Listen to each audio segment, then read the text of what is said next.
YouTube channel पिनी talkies, आपका मेजबान उमैद आपके साथ जी का बात करने जा रहे हैं। मोहसिन नकवी साहब ने इंडिया दे दिया है 2025 में बड़ा क्लैश होने जा रहा है आईपीएल वर्सेस पीएसएल। जी हाँ, आईपीएल वर्सेस पीएसएल का मतलब है इंडिया वर्सेस पाकिस्तान। कौन जीतेगा, ये जंग होगा या नहीं होगा, इन तमाम चीजों के ऊपर बात करेंगे। साथ साथ पाकिस्तान के हेड कोच अजहर महमूद कहते हैं बाबर भी अब बैठ सकता है। जी हाँ, न्यूजीलैंड की सीरीज के खिलाफ उन्होंने कहा रोटेशन पॉलिसी की वजह से बाबर आजम भी जो है वो बैठ सकते हैं। क्या ये मुमकिन है या नहीं, इसके ऊपर भी रोशनी डालेंगे।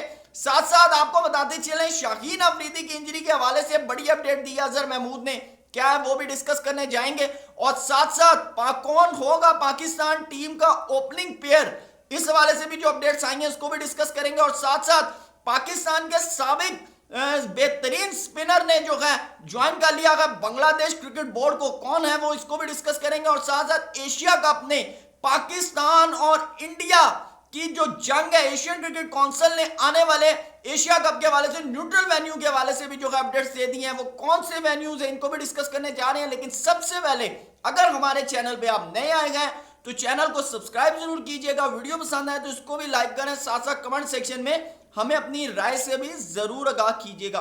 तो चलते हैं जी, सबसे पहले तो आईपीएल वर्सेस पीएसएल। जी का मोहसिन नकवी साहब ने एक press release basically media talk उन्होंने की, जिसके अंदर उन्होंने सबसे पहले तो ये बात की पाकिस्तान सुपर लीग 10 के हवाले से। उन्होंने कहा देखें, पाकिस्तान सुपर लीग जो है वो पाकिस्तान का ब्रांड है और वो पाकिस्तान के लिए बहुत ज्यादा इंपॉर्टेंट और अहमियत का हामिल है। और उन्होंने कहा है कि हम नहीं चाहते कि पाकिस्तान का ब्रांड पाकिस्तान क्रिकेट की इंटरनेशनल कमिटमेंट्स के साथ टकराए। तो आपको बताता चलूं, जैसा कि आपको पता है कि जनवरी में पाकिस्तान ने साउथ अफ्रीका और न्यूजीलैंड का एक शॉर्ट टूर करना है, उसके बाद फिर आगे इंटरनेशनल लीग T20 है और पाकिस्तान चैंपियंस ट्रॉफी 2025 करवाने का सोच रहा है फरवरी एंड से मार्च के बीच में। ठीक है, फरवरी एंड से मार्च के बीच में चैंपियंस ट्रॉफी पाकिस्तान के अंदर होने जा रही है 2025 की, जो कि 20 साल के बाद कोई बड़ा इवेंट पाकिस्तान के अंदर जो है होने जा रहा है। तो आपको बताता चलूं तो मोहसिन नकवी साहब अब एक अलग विंडो देख रहे हैं, एक ऐसा ऑप्शन देख रहे हैं जिसकी वजह से कि कोई भी पाकिस्तान की इंटरनेशनल कमिटमेंट जो है उसके साथ टकराव ना हो। तो कोशिश अब ये की जा रही है, जो पीएसएल की जो इंतजामिया है वो ये देख रही है कि क्या इस इवेंट को अप्रैल या मई के अंदर करवाया जा सकता है। तो आपको दूसरी तरफ एक एस्पेक्ट बताता चलूं कि अप्रैल और मई के अंदर तो आईपीएल भी होता है और दुनिया के जितने भी बड़े खिलाड़ी हैं वो सब के सब आईपीएल के अंदर शिरकत करते हैं, ये एक हकीकत है। आप अभी भी अगर देख लें आईपीएल के अंदर जितने भी बड़े बड़े खिलाड़ी हैं, पैट कमिंस देख लें, मिचेल स्टार्क देख लें, केन विलियमसन देख लें, आप डैरल मिचेल देख लें जो कि इस वक्त न्यूजीलैंड की टीम आई हुई है, उनके बड़े बड़े जितने भी प्लेयर हैं सब इस वक्त जो है वो आईपीएल के अंदर बिजी हैं। तो आप पाकिस्तान क्रिकेट बोर्ड ने ये देखना है कि क्या पीएसएल आईपीएल के साथ करवाना आपके लिए फायदेमंद हो सकता है या नहीं। तो आपको बताता चलूं कि जो इस वक्त मीडिया राइट्स के हवाले से बात कर लें या अगर आप व्यूअरशिप के हवाले से बात करें तो आईपीएल की viewership as compare Pakistan super league जो हकीकत है वो बहुत ज्यादा है। और मेरे ख्याल से पाकिस्तान क्रिकेट बोर्ड कभी भी नहीं चाहेगा आईपीएल लीग के साथ टकराना। लेकिन मीडिया सोर्स जो है वो ये कह रहे हैं कि पाकिस्तान क्रिकेट बोर्ड जो है वो ये करना चाह रहा है। और आपको साथ साथ बताता चलूं कि पाकिस्तान सुपर लीग का ये जो कॉन्ट्रैक्ट है, जितनी भी फ्रेंचाइजीज हैं ये लास्ट उनके साथ है, इसके बाद कॉन्ट्रैक्ट को रिन्यू किया जाएगा, जिसकी वजह से मोहसिन नकवी साहब जो है वो चाह रहे हैं कि फ्रेंचाइजीज को भी इंक्रीज किया जाए और इसके अंदर डिफरेंट किस्म की डेवलपमेंट्स जो कि पिछले कॉन्ट्रैक्ट के अंदर रह गए थे फ्लॉज, उनको भी फिल करने के बारे में पाकिस्तान क्रिकेट बोर्ड जो है वो सोच रहा है। तो अभी मोहसिन नकवी साहब कहने कि अब जो नेक्स्ट हमारी जो मीटिंग होगी उसके अंदर जो एग्जीक्यूटिव कमेटी की जो मीटिंग है उसके अंदर सबसे पहले तो हमने वो डेट फाइंड करनी है कि किस डेट के अंदर जो है 2025 का पीएसएल होगा या नहीं। क्योंकि कुछ जराए ये बता रहे हैं कि पीएसएल में भी के 2025 होल्ड कर लिया जाए या जाकर उसको नवंबर में या अक्टूबर नवंबर के अंदर उसको करवाया जाए, जैसे कि कोविड के टाइम पे भी एक दफा ऐसे हो गया था कि पीएसएल के कुछ मैचेस जो थे वो मार्च में हुआ था और कुछ फिर जाकर सितंबर अक्टूबर के अंदर जो थे वो करवाए गए थे ड्यू टू कोविड पॉलिसी। तो अब देखना ये है कि क्या पाकिस्तान सुपर लीग 2025 जो है आईपीएल के साथ टकराती है या फिर 2026 में या आपको अक्टूबर नवंबर 2025 में एक पीएसएल करवाया जाता है और एक फिर जो है 2026 फरवरी मार्च के अंदर जो है वो पीएसएल करवाया जाता है। ये एक देखना बहुत जरूरी है। तमाम जितना भी डिसीजन मेकिंग है ये सब की सब मोहसिन नकवी साहब के पास है, जिसकी वजह से काफी क्लैश पड़ रहा है आईपीएल के साथ और काफी इंटेंसिटी जो है वो क्रिएट हो रही है, खास तौर पे फ्रेंचाइजीज के हवाले से। तो अब देखते हैं आने वाले वक्त में क्या होता है। बहरहाल अजहर महमूद के हवाले से आपको बताता चलूं कि आज पाकिस्तान के जो हेड कोच है, करंट हेड कोच जो है अजहर महमूद, वो जो है आए हुए थे मीडिया के ऊपर, उनसे काफी ज्यादा सवालात हुए, पाकिस्तान टीम के हवाले से बात हुई। उन्होंने कहा कि जबरदस्त किस्म की टीम है, किसी किस्म की अगर हम यंग टैलेंट की बात करें तो अब्बास अफरीदी, उस्मान खान, आजम खान की नजर में हमारे पास यंग टैलेंट भी है।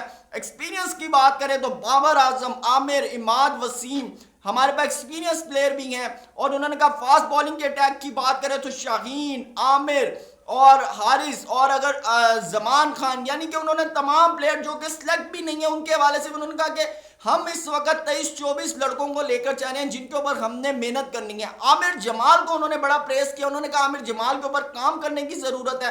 साथ साथ आपको बताता चलूं कि उन्होंने बाबर आजम के हवाले से जो अपडेट दी, उन्होंने उनसे पूछा गया कि क्या रोटेशन पॉलिसी के तहत आप बाबर को बैठाएंगे, तो उन्होंने कहा देखें हम इस वक्त काम ही रोटेशन पॉलिसी के ऊपर कर रहे हैं।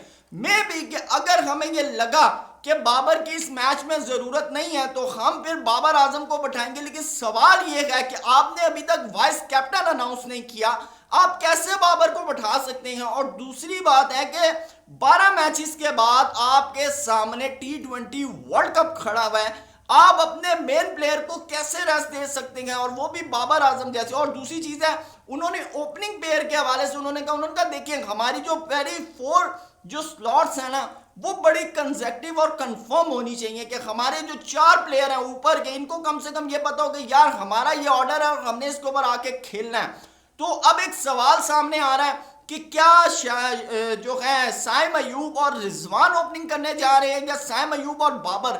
ये एक सवाल जो है बड़ा गर्दिश कर रहा है। और मैं आपको बताता चलूं जहां तक मुझे लग रहा है अगर बाबर रेस्ट नहीं करते तो आपको साइम अयूब और बाबर आजम ही ओपनिंग करते हुए नजर आएंगे। लेकिन आपको सेकंड ऑप्शन बताऊं कि मैं भी कि रिजवान को जो है मिडिल ऑर्डर के अंदर भी ट्राई किया जा सकता है।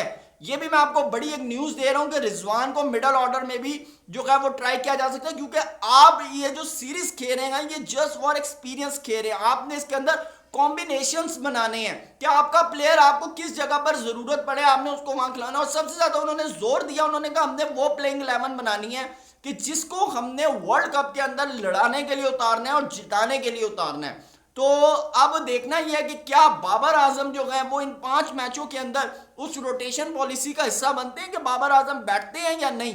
ये एक बड़ा सवाल जो है सामने आ गया, ये तो वक्त आएगा तो पता चलेगा। साथ साथ आपको बताता चलूं जी कि बड़ी खबर शाहीन अफरीदी के हवाले से, उन्होंने कहा मुझे तो मीडिया से पता चल रहा है शाहीन इंजर्ड है, जबकि उन्होंने कहा शाहीन बड़ा जबरदस्त किस्म की उनकी फॉर्म है। और साथ साथ उन्होंने कहा और आज हमने खुद भी देखा कि शाहीन अफरीदी जो है बाबर आजम और साइम अयूब को जो है बॉल करवा रहे हैं, बल्कि मोहम्मद आमिर बॉल करवा रहे हैं। और आपको बताता चलूं कि एक बड़ी गुड न्यूज है पाकिस्तान के फैंस के लिए कि शाहीन अफरीदी की किसी किस्म की कोई इंजरी नहीं है। मीडिया पर रूमर्स जो है वो गर्दिश कर, उन्होंने कहा कि सुना है कि शाहीन अफरीदी को पहले मैच में ड्रॉप कर दिया गया। उन्होंने कहा हमने तो अभी तक प्लेइंग 11 ही नहीं बनाई, आपने कैसे डिसाइड कर लिया। तो फॉर गॉड सेक क्या आप लोग रूमर्स मत मैनिपुलेट करें। आप देख लें, अगर हमारा पूरा चैनल उठा के देख लें तो हमने शाहीन अफरीदी की इंजरी के हवाले से या शाहीन अफरीदी को ड्रॉप कर दिया गया, हमने एक भी वीडियो नहीं बनाई, क्योंकि हमें पता है रियलिटी क्या है। क्योंकि हमें फेक व्यूज जो है उसमें हमारा कोई कंसर्न नहीं होता। हम यही कहते हैं कि यार जो भी हो ट्रू इंफॉर्मेशन जो है वो अपने व्यूअर्स के सामने जो है उसको रखा जाए। तो बहरहाल आपको बताते चलें और जो मजीद अपडेट्स आ रही हैं वो आ रही हैं कि मुश्ताक अहमद ने, आपको बताता चलूं कि ज्वाइन कर लिया है बांग्लादेश क्रिकेट बोर्ड को। जी हां, एक जो बड़ी अपडेट सामने आई है, पाकिस्तान के मायानाज स्पिनर मुश्ताक अहमद ने जो है वो ज्वाइन किया है बांग्लादेश क्रिकेट बोर्ड को। और साथ साथ आपको बताता चलूं कि उनका ये जो कॉन्ट्रैक्ट है ये T20 वर्ल्ड कप तक है as a spin spin bowling coach. तो बांग्लादेश जो है भाई उसने तो पाकिस्तान के लेजेंड्स को जो है वो हायर कर लिया। अमूमन ऐसे ही होता है जब भी कोई बड़ा इवेंट आना होता है, पाकिस्तान के जितने लेजेंड्स हैं आप देख ले भी, आकिब जावेद जो है वो श्रीलंका चलेंगे हैं, मुश्ताक अहमद बांग्लादेश चलेंगे, तो कोई ना कोई मुल्क जो है इनको हायर कर लेता है। लेकिन मजे सवालिया निशान तब खड़ा होता है कि जब ये बॉलिंग कोचेज या बैटिंग कोच जब पाकिस्तान को असिस्ट करते हैं तो कुदरत का निज़ाम बीच में आ जाता है। जबकि अगर हम बात करें दूसरी टीमों की तो वहां कुदरत का निज़ाम नहीं आता, वहां परफॉर्मेंस नजर आती है। इससे पहले मुश्ताक अहमद इंग्लैंड को भी कोच कर चुके हैं, स्कैन मुश्ताक कर चुके हैं, तो आपके सामने ही है जो रिजल्ट्स आते हैं। बहरहाल ये तो एक बड़ी अपडेट थी। साथ साथ आपको बताते चले कि एशियन क्रिकेट काउंसिल की तरफ से पाकिस्तान और इंडिया के जो neutral venue Asian cricket council ने एलामिया जारी किया है, जिसके अंदर उन्होंने आने वाले एशिया कप के हवाले से उन्होंने वेन्यूज के हवाले से बता दिया, जिसके अंदर श्रीलंका, बांग्लादेश, यूएई और ओमान शामिल है।